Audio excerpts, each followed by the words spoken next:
I think it was necessary and right that Bob Diamond stepped down, but this is about much more than one individual. It's about the culture and practices of the banking industry.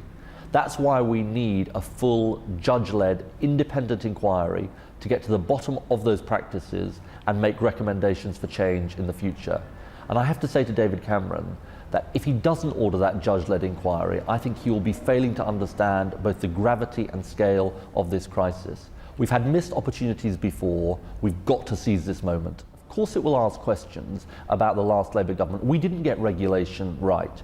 Just like the Conservative opposition was wrong to be saying our regulation was too tough. So of course any inquiry will have to look at those issues, but also, most importantly, look at the future and how we can change things for the future.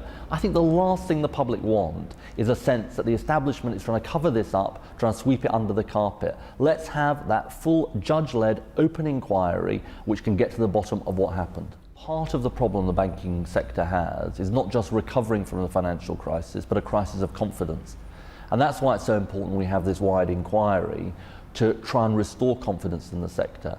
And this is the point. Unless we can have that open reckoning about what happened in the banking sector, I don't think either investors or the public will have that confidence.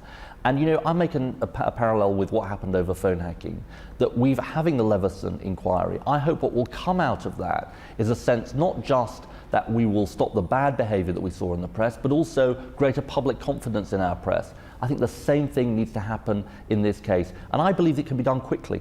I believe it can be done over 12 months. It can be a short, quick, forensic inquiry, but led by a judge and out in the open.